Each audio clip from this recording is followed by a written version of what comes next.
முற்காலத்தில் சௌந்தர்யவதி என்றொரு அன்பு தாய் வாழ்ந்து வந்தார். காலம் ஓடியது. முதுமை அவரை நெருங்கியது.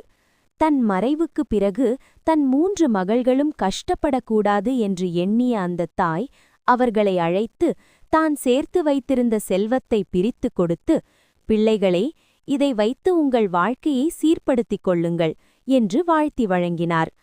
மூத்த மகள் லலிதாவுக்கு கையில் பணம் கிடைத்ததும் மட்டற்ற மகிழ்ச்சி. ஆனால் அவளுக்கு பணத்தை நிர்வகிக்கத் தெரியவில்லை.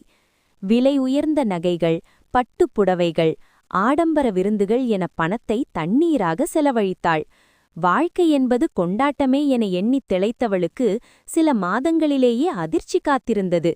கையிலிருந்த பணம் கரைந்து போனது. வாய்ப்பை தவறவிட்ட வருத்தத்திலும் எதிர்காலத்தை பற்றிய பயத்திலும் அவள் நிலைகுலைந்து நின்றாள். 2வது மகள் காவேரி ஓரளவுக்கு புத்திசாலி. அவள் பணத்தை வீணாக்கவில்லை. ஒரு பகுதியை சேமித்து வங்கியில் வைத்தாள்.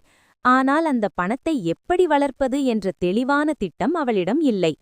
பயத்தினால் எதிலும் முதலீடு செய்யாமல் இருந்ததால் அவளுடைய சேமிப்பு மிக மெதுவாகவே வளர்ந்தது. அவளுடைய வாழ்க்கை ஒரு பாதுகாப்பான வட்டத்தில் சுருங்கியது. பெரிய அளவில் மாற்றமோ வளர்ச்சியோ அங்கு இல்லை. ஆனால் 3வது மகள் ராதிகா முற்றிலும் வேறுபட்டவள். கிடைத்த வாய்ப்பை ஒரு சவாலாக ஏற்றாள்.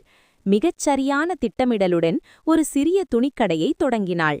அவளது கடும் உழைப்பும் விடாமுயற்சியும் அந்த கடையை ஒரு பெரிய வணிக சாம்ராஜ்யமாக மாற்றியது. அவள் தான் மட்டும் வளரவில்லை, பலருக்கு வேலை கொடுத்து அவர்களின் வாழ்விலும் ஒளியேற்றினாள். தனது தாயின் ஆசையையும் தியாகத்தையும் ஒரு வெற்றிகரமான தொழிலதிபராக நின்று காப்பாற்றினாள். இந்த 3 மகள்களின் கதையும் நமக்கு சொல்வது ஒன்றுதான். வாய்ப்பு என்பது எல்லோருக்கும் வரும்.